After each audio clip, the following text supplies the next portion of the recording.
بسم الله الرحمن الرحيم maanta oo ay bishu tahay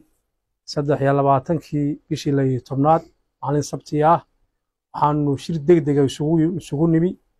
anagoo hogaankii dhaqanka garaadadii iyo waasiyadii iyo boqoradii halkana intii ku sugnayd gudaha Soomaaliya ay joogaan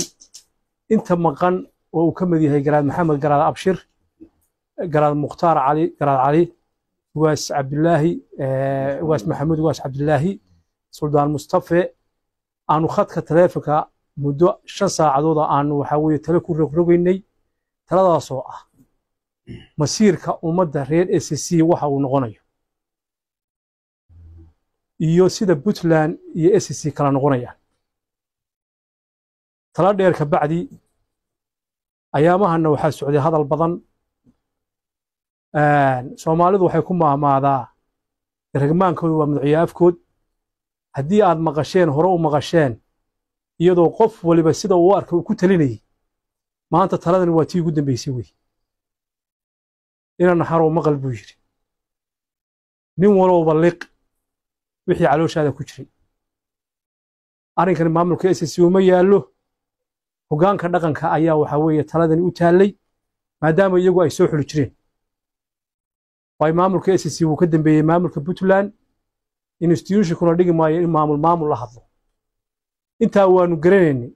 laakiin inta fikradan waxaan ururinay dadka SSC waxa ay qabaan iyo meesha waxa weeye ay u jahaysan yihiin inaan ogaano go'aankani go'aan anaga naga soo baxay ma waa go'aan shacabka reer SSC ka soo baxay 6 February baa la qaatay in maamulkaasi uu yahay maamul dowladda federaalka hoos tagaya Puntlandna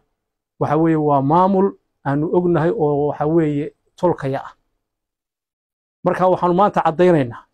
sida uu garaad Cabdisalaan oo afayeenka isimada ah uu cadeeyay 5 qodob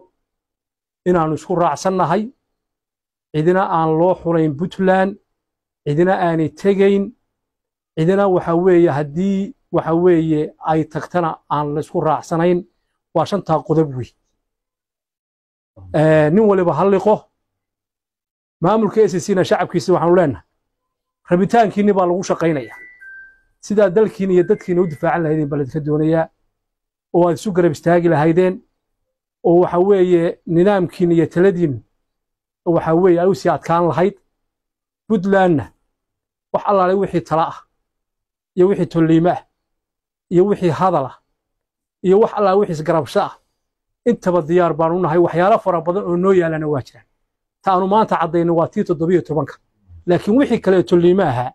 iyo wixii hawl ee kale waanu isugu imaanaa waanu ka wada hadlaynaa laakiin 17 sida ha lagu liqo ninkii campaign gareenayo sida ku joogso ninkii waxa weeye tala ka sugayeen sida ku maqal waa go'aan dhaqan weeye